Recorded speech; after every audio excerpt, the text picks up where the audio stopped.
mayam punamamu khangminarasi laiwa tinwagi aruba ahakpa tangkap ahanba maktada maitai iyekcha mayam khwai pumnamakpu aina aigi YouTube channel asida mayambu taramna okjari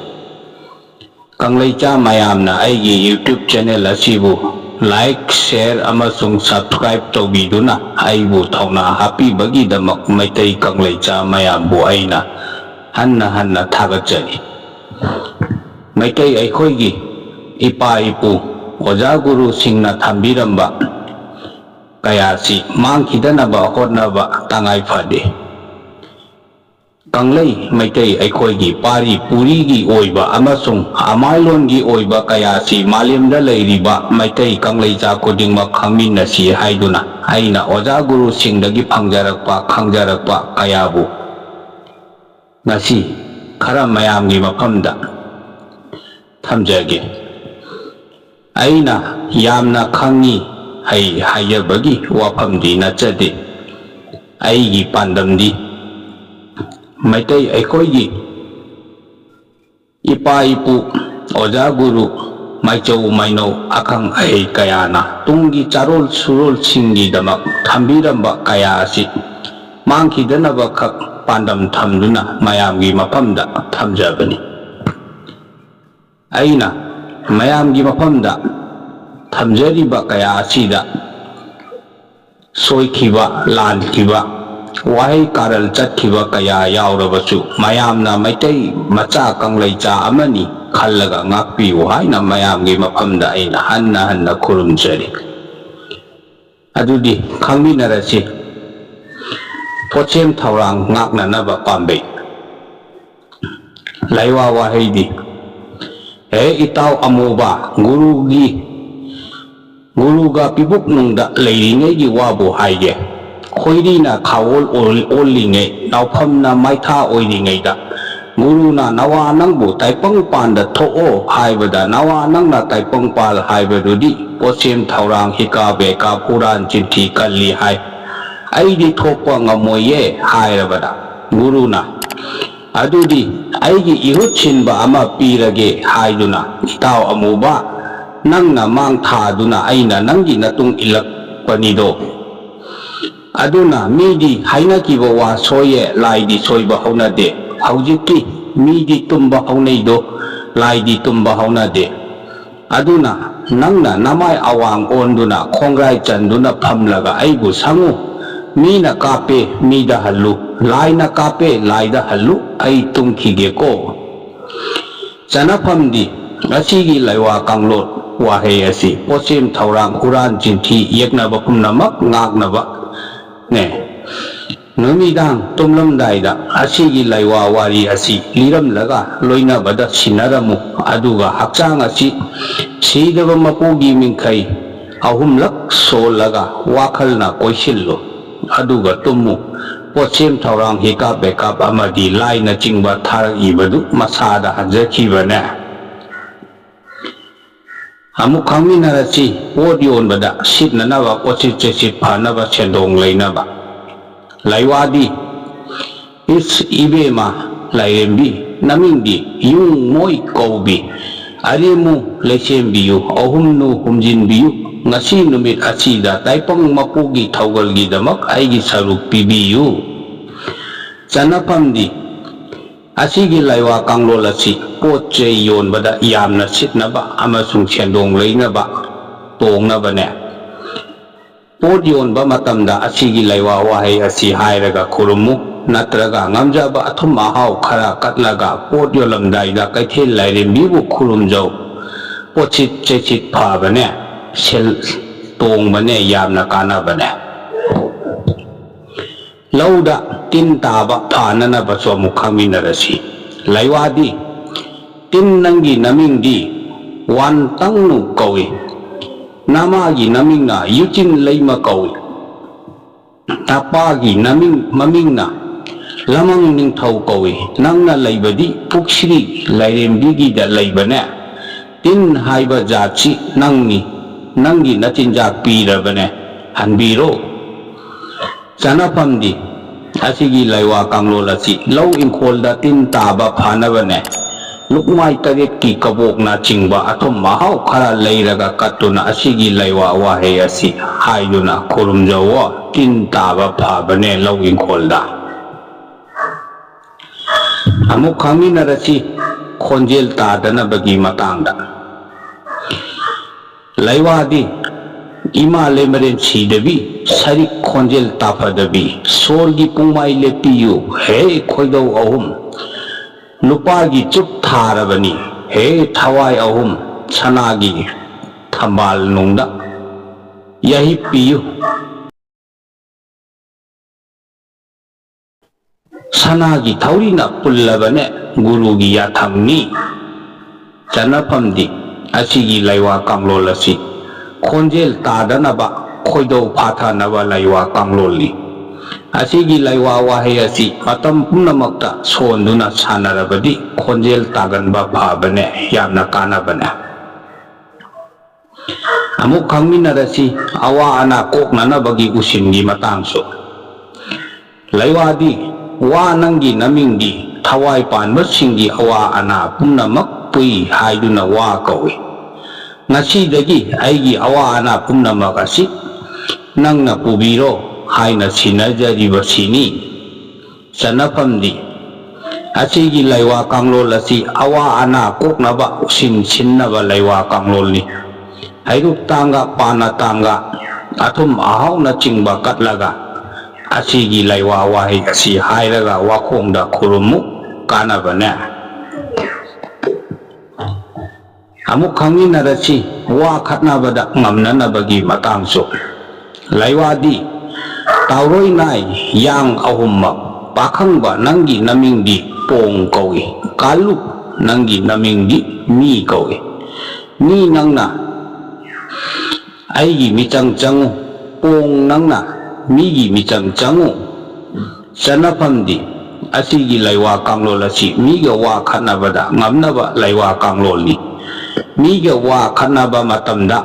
asigi laiwa wahe asi hairaga wakhalna khurumjau mina lakchaba ngamdabane mina chanbane kanabane mirak changbada michang khomnaba nungsinaba kanglol amuk khangminasi laiwadi hung mirin tongba mipulle kanglagi menda pamiba men tarangba miru meng miseng kawe chanapamdi asigi laiwa kanglol asi kanglagi men tongba wane mirak changbada mayamgi mitengpham oinaba mina nungsinaba laiwa kanglolni asigi laiwa asi mirak changlaga ahumlak solaga til yothawa yamna kanabane arubane asigumlaba luraba laiwa tinwa kaya asi sijinnabada ahanbada sidaba mapu mahaki mafamda thauni jawa laiwa tinwa kaya asi sendal lambida sijinabiganu mapu mahaki chaibi chacheng lakko yabagi akiba laigani asida aina hapchariba kaya asi mayamgi matengi namakni amasung laiwa tinwa kaya asi mangkidanaba pandam khaktani tunggi punsida lakadaba charol surol phawba laihounaba haiba pandam thamduna aduga maitai aikoigi saktam malim sinba thongna saktakwa maitai kanglaicha aikoigi su karisu awatpa leite migi lainingda migi maning mayada saidang lubagi maram leite haiba khanghanaba mayamgi mafamda puthokjabani phongdokjabani aral auhim takpigani mayamna amuk khangminasi punsinaba punsirol kanglol nongdai paphalongi manung chanba laiwa ahanbadi hong mipun chin sana pakhangba laiwa asi kuina punsinabani hong pha mihing mani laiwa asi pangal thoknabani ahum suba hong sana konphu tare laiwa asi hakchang kayat soidanabani mari suba laiwadi hong men mani ꯂꯩꯋꯥ ꯑꯁꯤ ꯂꯩꯅꯥ ꯂꯩꯊꯨꯡ ꯂꯩꯇꯅꯕꯅꯤ ꯆꯟꯅꯐꯝꯗꯤ ꯑꯁꯤꯒꯤ ꯂꯩꯋꯥ ꯀꯥꯡꯂꯣꯜ ꯑꯁꯤ ꯄꯨꯟꯁꯤꯅꯕ ꯂꯃꯈꯥꯡꯗ ꯁꯤꯗꯅꯕ ꯂꯩꯋꯥ ꯀꯥꯡꯂꯣꯜꯅꯤ ꯑꯁꯤꯒꯤ ꯂꯩꯋꯥ ꯃꯔꯤꯃꯛ ꯑꯁꯤ ꯄꯨꯟꯅ ꯁꯣꯟꯕ ꯁꯤꯖꯤꯟꯅꯕ ꯌꯥꯗꯦ ꯂꯩꯋꯥ ꯃꯔꯤ ꯑꯁꯤꯒꯤ ꯃꯅꯨꯡꯗꯒꯤ ꯋꯥꯠꯍꯟꯅꯤꯡꯕ ꯑꯃ ꯋꯥꯠꯅ ꯅꯨꯡꯇꯤ ꯅꯨꯃꯤꯠ ꯈꯨꯗꯤꯡꯒꯤ ꯏꯁꯤꯡꯗ ꯁꯣꯜꯂꯒ ꯊꯛꯎ ꯐꯕꯅꯤ ꯀꯥꯟꯅꯕꯅꯤ ꯌꯥꯝꯅ ꯑꯔꯨꯕꯅꯦ ꯑꯃꯨꯛ ꯈꯪꯃꯤꯟꯅꯔꯁꯤ ꯇꯥꯏꯄꯪꯒꯤ ꯁꯤꯒꯗꯕ ꯌꯩꯊꯣꯛꯅꯅꯕꯒꯤ ꯃꯇꯥꯡꯗ ꯂꯩꯋꯥꯗꯤ ꯍꯣꯡ ꯍꯣꯡ ꯌꯥꯡ ꯄꯤꯡ ꯀꯨꯡ ꯌꯥꯡ ꯁꯣꯡ ꯆꯟꯅꯐꯝꯗꯤ ꯑꯁꯤꯒꯤ ꯂꯩꯋꯥ ꯀꯥꯡꯂꯣꯜ ꯑꯁꯤ ꯇꯥꯏꯄꯪ ꯃꯤꯑꯣꯏꯕꯁꯤꯡꯒꯤ ꯁꯤꯒꯗꯕ ꯃꯇꯝ ꯌꯩꯊꯣꯛꯅꯕ ꯂꯩꯋꯥ ꯀꯥꯡꯂꯣꯜꯅꯤ ꯆꯃꯥꯏꯗꯒꯤ ꯆꯥꯛ ꯆꯗꯨꯝ 3 ꯇꯥꯔꯒ ꯌꯦꯟꯁꯥꯡ ꯈꯔꯒ ꯂꯣꯏꯅꯅ ꯏꯪꯈꯣꯜꯒꯤ ꯃꯄꯥꯟꯗ ꯑꯁꯤꯒꯤ ꯂꯩꯋꯥ ꯋꯥꯍꯩ ꯑꯁꯤ ꯁꯣꯜꯂꯒ ꯀꯠꯊꯣꯛꯎ ꯌꯥꯝꯅ ꯀꯥꯟꯅꯕꯅꯦ ꯑꯔꯨꯕꯅꯦ ꯁꯤꯗ ꯋꯥꯅꯦ ꯑꯃꯨꯛ ꯈꯪꯃꯤꯟꯅꯔꯁꯤ ꯎꯁꯤꯜ ꯇꯧꯊꯣꯛꯅꯅꯕ ꯏꯁꯥꯒꯤꯗꯃꯛ ꯂꯩꯋꯥꯗꯤ ꯌꯥꯝꯕ ꯌꯥꯔꯨ ꯁꯥꯊꯣꯛꯄ ꯇꯨꯃꯨ ꯃꯩꯁꯥꯝꯕ ꯅꯅꯥꯏ ꯆꯦꯡꯉꯥꯆꯥ ꯑꯩꯈꯣꯏꯅ ꯏꯇꯨ ꯏꯃꯥꯟ ꯐꯣꯏꯗꯨꯅ ꯀꯠꯆꯔꯕꯅꯦ ꯆꯟꯅꯐꯝꯗꯤ ꯑꯁꯤꯒꯤ ꯂꯩꯋꯥ ꯀꯥꯡꯂꯣꯜ ꯑꯁꯤ ꯇꯥꯏꯄꯪ ꯑꯣꯏꯕ ꯑꯩꯈꯣꯏꯒꯤ ꯄꯨꯟꯁꯤꯗ ꯌꯥꯝꯅ ꯑꯋꯥ ꯑꯅꯥ ꯇꯥꯔꯕ ꯃꯇꯝꯗ ꯎꯁꯤꯟ ꯇꯧꯊꯣꯛꯅꯕ ꯂꯩꯋꯥ ꯀꯥꯡꯂꯣꯜꯅꯤ ꯃꯤꯠꯀꯤ ꯄꯥ ꯑꯃ ꯐꯣꯏꯔꯒ ꯈꯨꯖꯤꯟ ꯃꯊꯛꯇ ꯍꯥꯞꯂꯒ ꯑꯁꯤꯒꯤ ꯂꯩꯋꯥ ꯋꯥꯍꯩ ꯑꯁꯤ ꯁꯣꯜꯂꯒ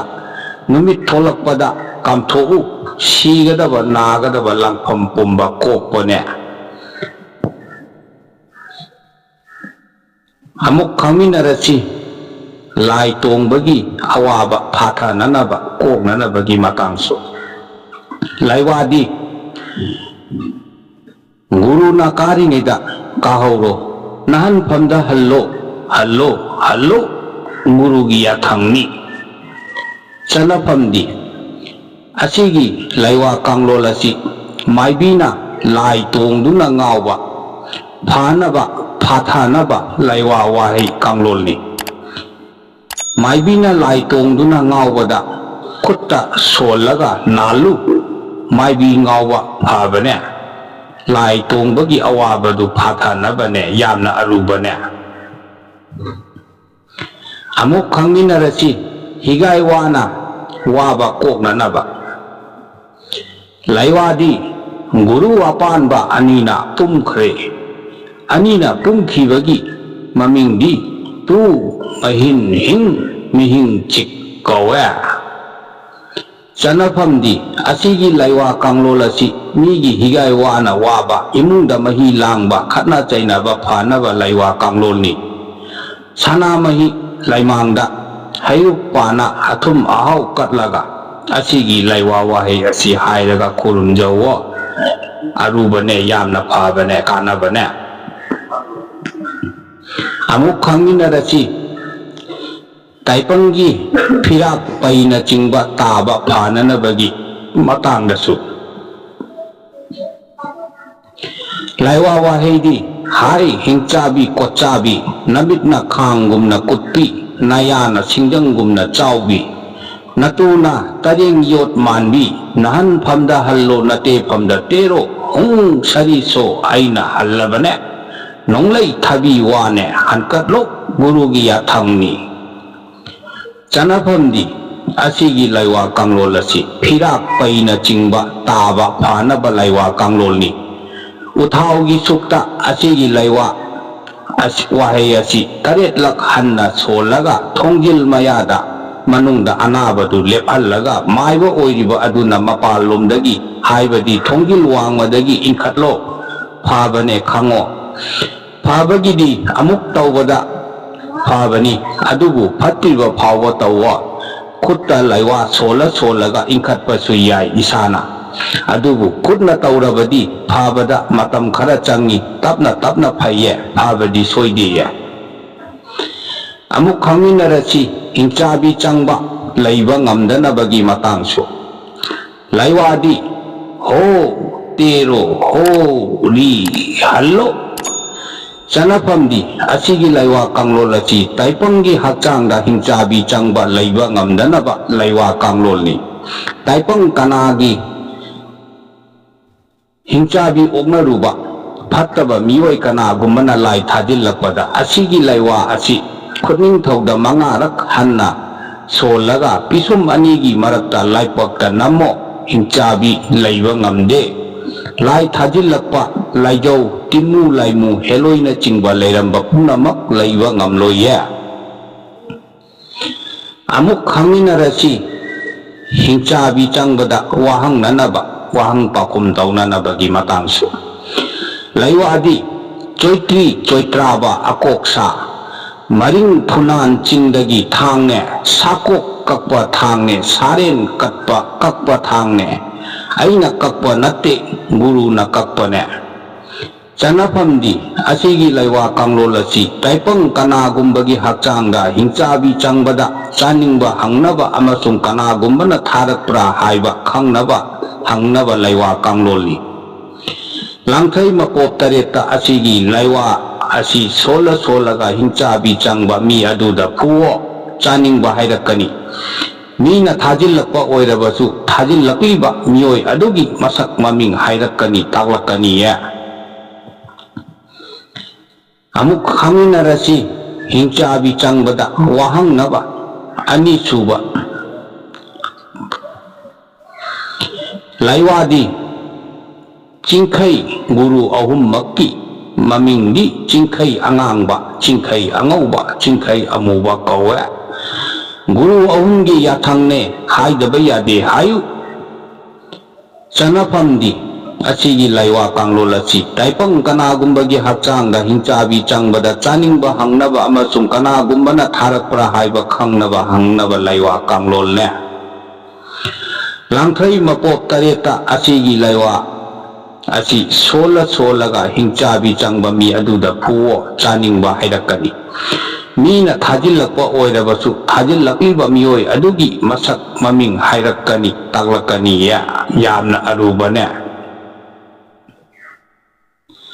asigumba khangbada yamna kanaraba maitai aikoigi puwarigi oiba amailongi oiba khangbada yamna kanaraba ataisu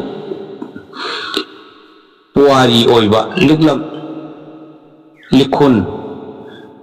mayam ama leiri Atai makha tatharakpa puwarigi oiba khangbada kanaraba kayadi aigi mathangi video blog ta oina khangminarasi mayamna aigi blog asi like amasung share tawbiyu hayun sidaba mapu